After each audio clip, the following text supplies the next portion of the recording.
Voltamos e agora os nossos convidados vão responder as perguntas que vocês enviaram para a nossa produção a respeito da gripe H1N1. E eu começo com o doutor Alexandre. Eu tomei a vacina da gripe que o governo oferece todos os anos. Eu tenho menos chance de contrair a nova gripe? Quem pergunta é o João Paulo, ele é morador de Barra Mansa. Olha, João Paulo, não. A vacina, ela protege, até como a doutora Rosana comentou aí no momento anterior, ela protege contra a gripe sazonal, mas contra essa nova gripe, havia uma proposta inicialmente que talvez ela desse uma proteção parcial, mas isso não foi totalmente comprovado, ou seja, contra a gripe H1N1, se você tomou vacina, fez muito bem, não deveria deixar de tomá-la, mas contra a gripe H1N1 você não está protegido. Eu tenho outra pergunta para o doutor Luiz Alexandre. A pessoa que já adquiriu a gripe, né, corre o risco de tê-la novamente? Essa pergunta quem faz é o Paulo, ele é morador de Volta Redonda. Em princípio, você está imunizado. O que acontece é que essa gripe ela pode novamente ter modificações, como a doutora já comentou, a doutora Rosana comentou, seja no porco, seja na galinha, ela ter o que a gente chama de uma segunda onda. Então, ela se modificar e vir como uma segunda onda. Mas, em princípio, isso não tem ocorrido, isso não se mostrou até o momento. Então, se você já teve a gripe, comprovadamente teve a gripe, o que se espera é que não tenha novamente. Agora tem uma pergunta da Agostina Alves, de Barra do Piraí. Ela pergunta o seguinte para a doutora Rosana. Se eu comer carne de porco, eu corro o risco de adquirir a gripe suína? Quais são as chances dela, doutora? Agostina, fique tranquila, pode continuar comendo sua carne de porco tranquilamente, você não vai adquirir H1N1 comendo carne de porco. A transmissão do vírus não acontece dessa forma. Todas as referências mostram pra gente que é seguro, absolutamente seguro, comer carne de porco. Agora tem mais uma pergunta para a doutora Rosana e é do Igor Sarmento, de Pinheiral. Ele pergunta o seguinte, ele gostaria até que a doutora comentasse a respeito da máscara. Quando deve usar e quando não deve usar a máscara, doutora? Igor, na realidade, assim, quem deve usar máscara?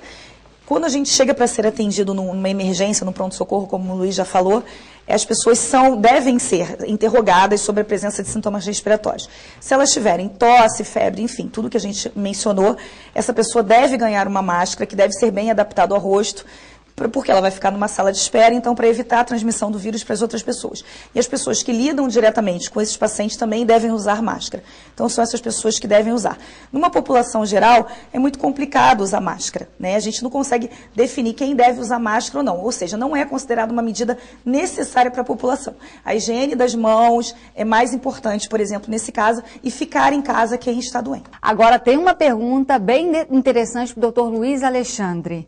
Quero saber se as pessoas alérgicas também estão no grupo de risco. Fico preocupada, pois eu tenho renite. Quem pergunta é a Cida Clemente da Silva, ela é de Piraí.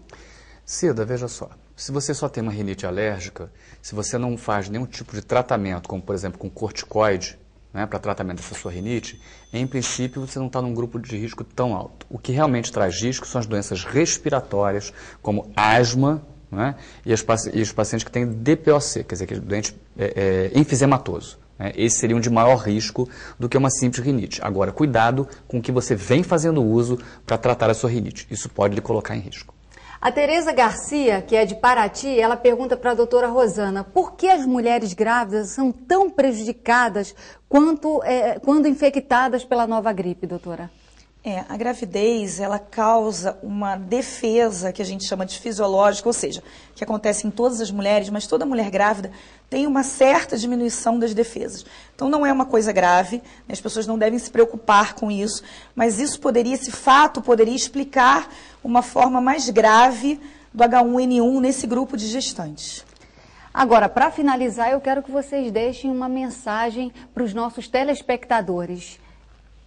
Eu queria deixar uma mensagem que tranquilize as pessoas, eu acho que a gente falou bastante sobre isso. O remédio atualmente tem um fácil acesso.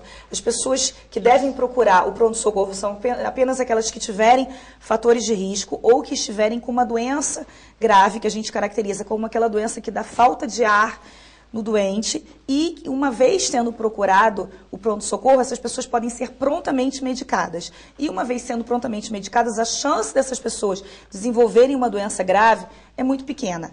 é mínima. Então, eu acho que é importante a gente deixar essa mensagem tranquilizadora para as pessoas. Não é uma doença que não seja passível de tratamento. A gente tem como tratar, eu não preciso do exame para tratar, basta a suspeita clínica. Doutor Luiz Alexandre. Eu acho que é importante, quer dizer, as pessoas... um grande aprendizado, né? O Ministério da Saúde, ponto a ponto, teve uma postura absolutamente correta e perfeita. O nosso ministro ele não foi politiqueiro, né, vamos usar no mau sentido da palavra do político, né, ele não foi politiqueiro, ele teve condutas técnicas, corretas, de orientação para a população, a todo momento dizendo que olha, essa histeria toda não é assim e tudo mais, e o que se provou que tudo o que ele disse era verdade. E tudo foi muito bem conduzido, né? Tudo muito bem conduzido. Então vamos dar ouvido ao Ministério da Saúde, não ao jornal, não ao vizinho, a mais ninguém. Vamos ouvir a quem realmente tem o direito e o dever de nos orientar e que vem orientando perfeitamente até o momento. Eu só quero agradecer a presença de vocês aqui pelas orientações. Muito obrigado. Bom domingo para vocês. Bom, o programa Bem-Estar chegou ao fim, mas no próximo domingo nós temos um encontro marcado aqui na Band às 10 horas da manhã. Eu espero você e tenha um ótimo domingo. Até lá!